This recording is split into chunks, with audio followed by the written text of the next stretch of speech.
جامعہ ملیہ اسلامیہ کے سابق vice chancellor اور بر صغیر کے ممتاز مورخ پروفیسر مشیر الحسن اس دار فانی کو الوداع کہہ گئے۔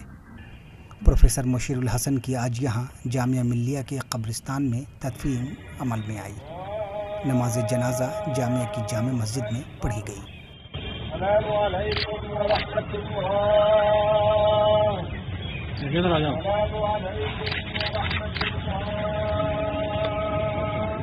ان کی تدفین میں دہلی کے مسلم و غیر مسلم دانشوروں سمیت سابق نائب صدر حامد انصاری، دہلی کے سابق لیفٹیننٹ گورنر نجیب جنگ، مشہور سماجی کارکن پروفیسر اپوروانند، ممتاز ماہر تعلیم شاہد مہدی، مشہور صحافی سدھارتھ رائے سمیت جامعہ کے پروفیسرز اور اعلیٰ عہدیداران شریک ہوئے اور مختلف شعبہ حیات سے وابستہ شخصیات نے شرکت کی۔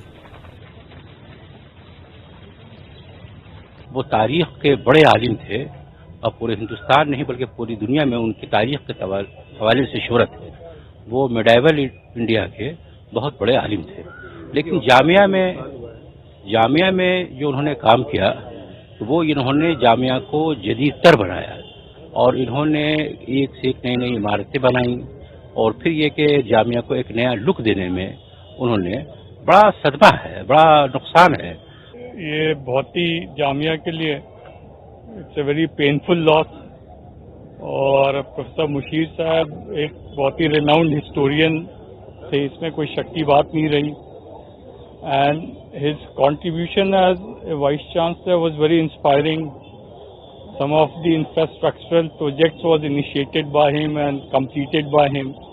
تو ماڈرن انڈین جامعہ کے علاوہ ماڈرن انڈین ہسٹری پہ جو ان کا کام ہے مختلف پہلوؤں پہ وہ بہت ہے، وہ خاص طور سے نہرو اور تمام جو کام چیزیں ہیں اس پہ وہ ہمیشہ یاد رکھا جائے گا۔ بہادری ان میں تھی جو انٹلیکچوئل میں ہونی چاہیے۔ باٹلہ ہاؤس کے بعد جب جامعہ کے اسٹوڈنٹس پر ٹیررسٹ ہونے کی تہمت لگائی جا رہی تھی، تب انہوں نے وہ کام کیا جو ہندوستان میں کبھی کسی وائس چانسلر نے، کبھی کسی انٹلیکچوئل نے اپنے اسٹوڈنٹس کے لیے نہیں کیا ہے، اور اس کے لیے ان کو یاد کیا جانا چاہیے۔ یعنی وہ کھڑے ہوئے اپنے اسٹوڈنٹس کے ساتھ، ان کو حوصلہ بندھایا اور ان کو کہا کہ وہ اکیلے نہیں ہیں۔ ان کو کسی ایک پریبھاشا میں باندھنا کٹھن ہے، ہمیں ضرورت ہے ان کی کہ ہم مشیر صاحب کو ان کی ودوتا اور ان کی بہادری دونوں کے لیے یاد رکھیں گے۔